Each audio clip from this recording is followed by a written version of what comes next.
नमस्कार, स्वागत है आपका। आप देख रहे हैं द न्यूज और मैं रानी गुप्ता आपके साथ। आपको बता दें कि कलकत्ता हाईकोर्ट से एक बार फिर से ममता सरकार को शिक्षक भर्ती घोटाले में बड़ा झटका लगा है। दरअसल कलकत्ता हाईकोर्ट के जस्टिस गंगोपाध्याय ने ताबड़तोड़ एक्शन लेते हुए अब शिक्षक भर्ती घोटाला मामले में सीबीआई की जांच की देरी पर सवाल उठा दिया है और सीधे तौर पर उन्होंने सीबीआई के डायरेक्टर को ही कोर्ट में हाजिर होने का आदेश दे दिया है। आपको बता दें कि ये वही जस्टिस गंगोपाध्याय हैं जो कि लगातार ममता बनर्जी के खिलाफ सख्त एक्शन लेते हुए नजर आ रहे हैं। इससे पहले भी शिक्षक भर्ती घोटाला मामले को लेकर के उन्होंने ही सीबीआई जांच के आदेश दिए थे और ममता सरकार में मंत्री पार्थ चैटर्जी की गिरफ्तारी हुई थी और उसी के बाद से ही शिक्षक भर्ती घोटाले में कई मंत्रियों की गिरफ्तारी भी हुई। आपको बता दें कि इस दौरान न सिर्फ उन्होंने ममता सरकार को झटका दिया बल्कि सीबीआई को भी लेकर के उन्होंने जांच में देरी हो रही को लेकर के सवाल। आपको बता दें इस दौरान जस्टिस गंगोपाध्याय ने न सिर्फ ममता सरकार को बड़ा झटका दिया है बल्कि जिस तरीके से सीबीआई जांच में देरी हो रही है इसको लेकर के भी बड़ा प्रश्न चिन्ह उठाया है। उन्होंने कहा है कि आपने कुछ लोगों को गिरफ्तार करने के अलावा आखिर इस मामले में क्या किया है।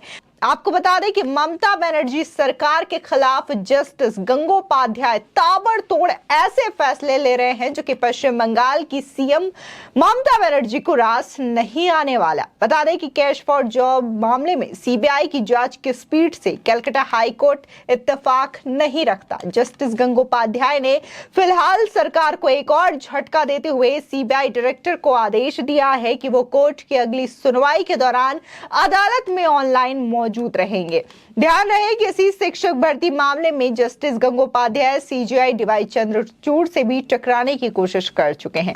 बता दें कि कलकत्ता हाईकोर्ट ने सीबीआई के निदेशक प्रवीण सूद को 4 अक्टूबर को अदालत की कार्यवाही के दौरान ऑनलाइन तौर पर उपस्थित रहने का निर्देश दिया है। वहीं शिक्षक भर्ती घोटाले में केंद्रीय जांच एजेंसी की स्पीड में जस्टिस अभिजीत गंगोपाध्याय खासे नाराज दिखाई दिए। उन्होंने कहा कि सीबीआई की अदालत को सौंपी गई केस डायरी को देखने से ऐसा लगता है कि उसका स्कैम की जांच करने का इरादा गंभीर नहीं है। एजेंसी इसे लेकर एक कैजुअल अप्रोच दिखा रहा है। जस्टिस ने यह भी कहा कि घोटाले में शामिल कुछ लोगों को गिरफ्तार करने के अलावा सीबीआई ने कुछ नहीं किया है। आपको बता दें कि जस्टिस गंगोपाध्याय उस वक्त अचानक सुर्खियों में आए थे जब उन्होंने एक टीवी चैनल पर अभिषेक बनर्जी जो कि ममता बनर्जी के भतीजे हैं उनके खिलाफ तल्ख बयान दे दिया था। उन्होंने सुप्रीम कोर्ट के बारे में भी कई बातें कही थी। अभिषेक बनर्जी इस मामले को लेकर के सुप्रीम कोर्ट भी पहुंचे थे। सीजेआई डीवाई चंद्रचूड़ इस बात पर हैरत में थे कि जस्टिस टीवी पर इंटरव्यू कैसे दे सकते हैं। उन्होंने इंटरव्यू की कॉपी मंगवाई और फिर अभिषेक के मामले की सुनवाई से उनको अलग कर दिया। बता दें कि जस्टिस गंगोपाध्याय इस फैसले से नाराज दिखाई दिए। उन्होंने भी सुप्रीम कोर्ट के खिलाफ कलकत्ता हाई कोर्ट के रजिस्ट्रार जनरल को आदेश जारी कर दिया। हालात इतने तल्ख हुए कि सुप्रीम कोर्ट की डबल बेंच ने रात में बैठ करके गंगोपाध्याय को कानून समझाया।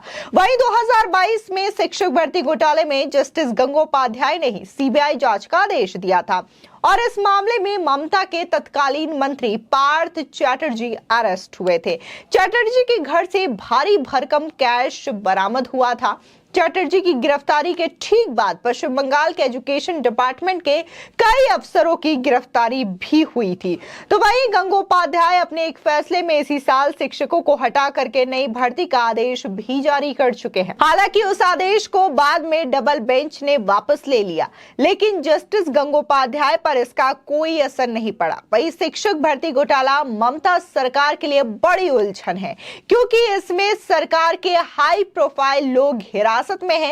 ऐसे ही चलता रहा तो जांच उन तक भी पहुंच सकती है। और जिस तरीके से एसएससी स्कैम का जब मामला सामने आया था तो सीधे तौर पर यहां पर न सिर्फ ममता सरकार पर उंगलियां उठी थी बल्कि ममता बनर्जी पर भी उंगलियां उठी थी और कहा यह जा रहा था कि कहीं ऐसा ना हो कि जिस तरीके से ममता सरकार के बड़े बड़े मंत्री और करीबी लोग इसमें फंस रहे हैं, वो जेल जा रहे हैं, तो ये जांच की आग जो है ममता बनर्जी को भी कटघरे में ला सकती सकती है और उन्हें भी काफी बड़ी मुश्किलों में डाल सकती है, जिसके बाद ही ममता बनर्जी ने पार्थ चैटर्जी को अपनी कैबिनेट से अलग किया था। लेकिन फिलहाल न सिर्फ एसएससी स्कैम ही ममता सरकार के लिए बड़ी चुनौती बना हुआ है पश्चिम बंगाल में, बल्कि इसके अलावा कोल स्कैम की बात करें या फिर कैटल स्कैम की बात करें, जिसमें अगर कोल स्कैम की बात करते हैं तो उसमें खुद ममता बनर्जी के भतीजे अभिषेक बैनर्जी को काफी जो है संदेह के घेरे में है। इसी के साथ ही अगर हम कैटल स्कैम की बात करें तो इसमें भी ममता सरकार के मंत्री मलय घोटक का नाम सामने आता है।